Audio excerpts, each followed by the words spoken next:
Masarautar Ringim na ɗaya daga cikin masarautu 5 da ake da su a jihar Jigawa. Hedkwatar ta tana cikin garin Ringim. An kafa masarautar Ringim ne a watan Nuwamban 1991 bayan ƙyanƙyashe jihar Jigawa daga jihar Kano a ranar 27 ga watan Agustan 1991. Mai martaba sarkin Ringim, Dr. Sayyidi Abubakar Mahmud Usman, shine sarkin Fulani na ɗaya tun kafuwar masarautar har zuwa yanzu. Sarkin ya kasance shugaban ƙungiyar haɗin kan ƙasashen yammacin Afirka kuma ɗa ne ga tafidan Kano Mamuda a lokacin suna ƙarƙashin masarautar Kano, kuma jikan sarkin Kano Usman na biyu wato kakansa kenan. Sarkin Kano Usman shine ya fara hakimci a Ringim a shekarar 1904 kafin daga baya ya zama sarkin Kano a 1919. Daga nan ne kuma aka ɗaga darajar masarautar ta zama masarauta mai sarki bayan dawowarta jihar Jigawa. Ƙananan hukumomin da ke ƙarƙashin masarautar sun haɗa da Ringim, Taura, Garki da kuma Ɓaɓura. Ringim ƙaramar hukuma ce da ke jihar Jigawa a arewa maso yammacin Najeriya.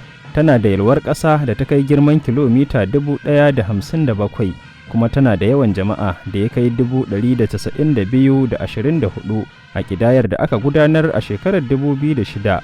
Masarautar Ringim ta fara aiki ne a watan Nuwamba kamar yadda muka ambata, sakamakon ƙirƙiro jihar Jigawa daga jihar Kano ta shugaban ƙasa kuma babban kwamandan sojojin Najeriya na lokacin Janar Ibrahim Badamasi Babangida ya yi da wasu jihohi da aka ƙirƙira tare.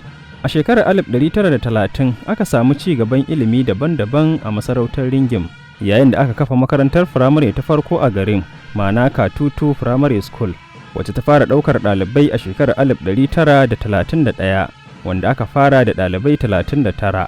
A shekarar 1954 an kafa wata makarantar firamare wato Sabon Gida Senior Primary School sakamakon samar da shirin UPE a shekarar 1976. An kuma ƙara gina wasu makarantun a garin Ringim, sannan adadin ɗaliban ya ƙaru. Makarantar firamare ta Galadanci ta mayar da wasu zuwa makarantar firamare ta Sabon Gari. Wannan ya sanya adadin makarantun firamare a Ringim ya koma 4 baya ga wasu makarantun Islamiyya da ake da su. A shekarar 1976 aka mayar da makarantar sakandaren gwamnati zuwa Ringim bayan kasancewarta na ɗan shekaru 2 a Dawakin Tofa, sannan aka kafa babbar jami'a a ƙarƙashin Polytechnic Jigawa a shekarar 1991. Masarautar Ringim ta ci gaba da ƙasaita ta ɓangarori daban-daban, kama daga ɓangaren kiwon lafiya, ilimin zamani da na addini, farfaɗo da al'adu da kuma masarautu.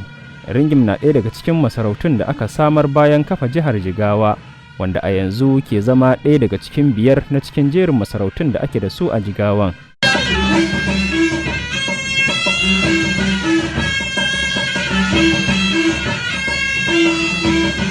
Wannan kaɗan kenan daga cikin tarihin kafuwar masarautar Ringim, wanda take ƙarƙashin jagorancin mai martaba Dr. Sayyidi Abubakar Mahmud Usman, wato sarkin masarautar na farko.